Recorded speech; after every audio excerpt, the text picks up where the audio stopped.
and a question for Conor. Conor, obviously I know it's a tough night. You know, you go in there obviously up 2 weight classes. Obviously I know at the end of the day you did have respect for Nate Diaz.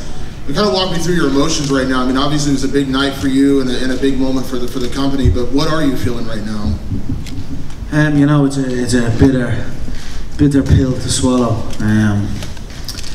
I took a shot. I went at it. I feel I was simply inefficient with my energy. Usually, I fight a man in the division I am champion in, and they crumble under those shots. But Nate took them very well. The weight, I think, allowed him to take those shots well. So I think with a little bit of an adjustment and a recognition that the bigger man, you must be a bit more efficient with your striking. You must not put everything into the shots. But I was simply inefficient with my energy. I made some errors. You know, hats off to Nate. He fought very well. He stayed in there. A lot of people have crumbled under the shots, and his range was a factor. My left hand was falling short sometimes. The wheel kicks didn't really. My wheel kicks weren't. I threw them and missed them once or twice. Maybe hit a glove, and I think they'd done more to my energy than they did to his energy, and it was simply a battle of energy in there, and he got the better of that. So this is the game. We win some, we lose some. I will never shy away from a challenge. I will never shy away from defeat, or you know, this is part of the game. So I'm happy to come out there, continue and stay in this fight. I had many chances to not do this and sit and wait, but I went in. I took the fight, and it didn't pay off. This is the fight business. It's another day. I'll come back. I almost hate even asking you this question, Conor, because obviously you fought at lightweight before. You were a lightweight champion before.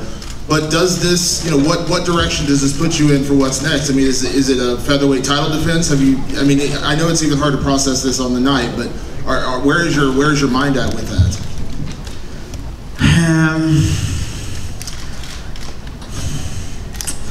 I don't know. I know there's a lot of people celebrating this in the featherweight division.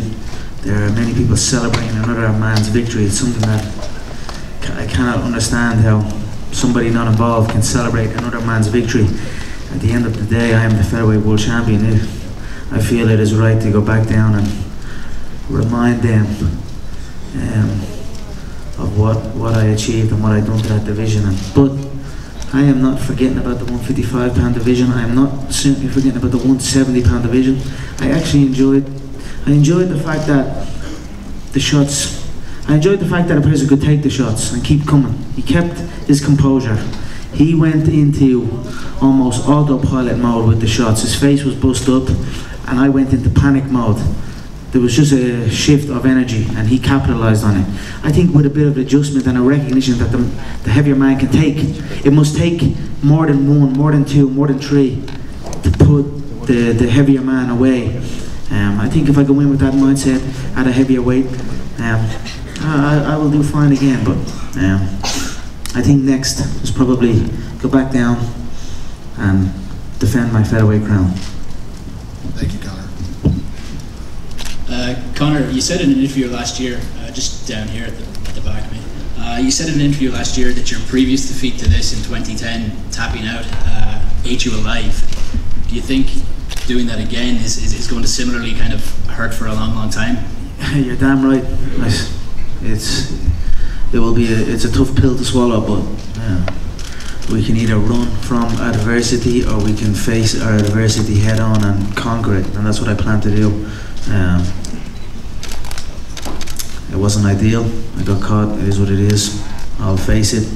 I'll take it on the chin, and I'll carry on. I'll learn from it, and that's it.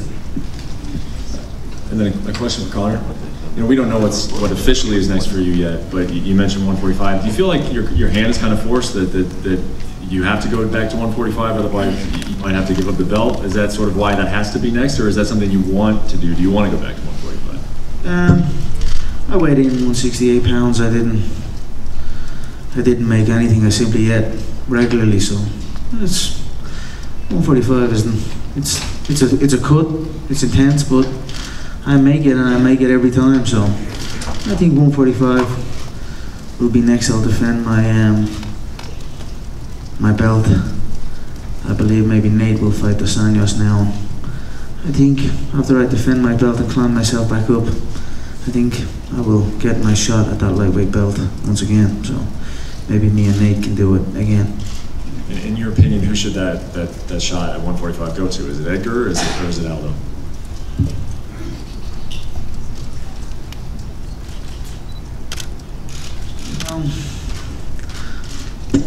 I'm not sure. It's hard to kind of not give Aldo another go. He's 10 years he was 10 years undefeated, but again, he pulls out a lot. He doesn't show up a lot. Frankie at least gets in there and competes for us. So I don't know. I'll keep my ear to the ground and see who the fans want to see the most. What are the fans most interested in? Who do they want to see me defend the belt against?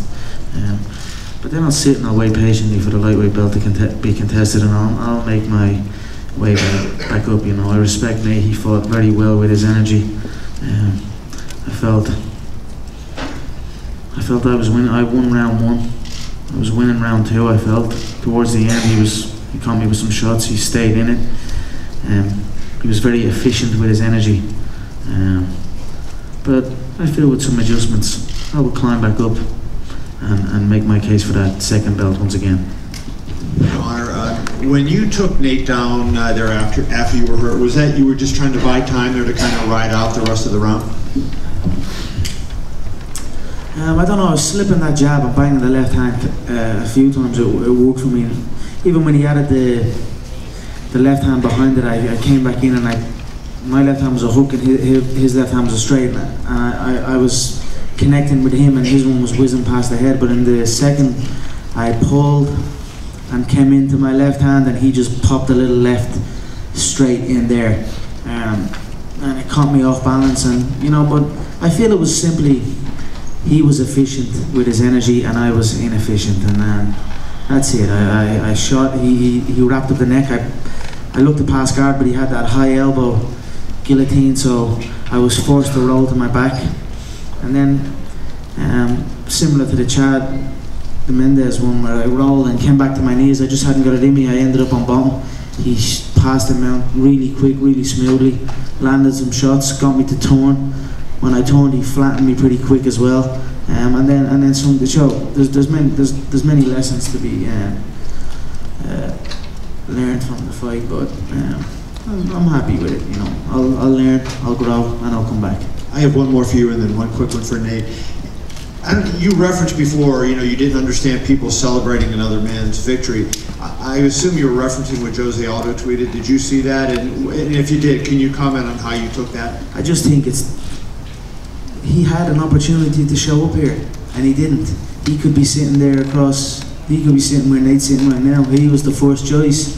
He said anytime, any place, anywhere. And then it wasn't anytime, any place, anywhere. Now another man gets a victory over me and he celebrates it. That's the sign of a loser. That's the sign of somebody, that's the sign of a runner-up, That's not the sign of a champion, so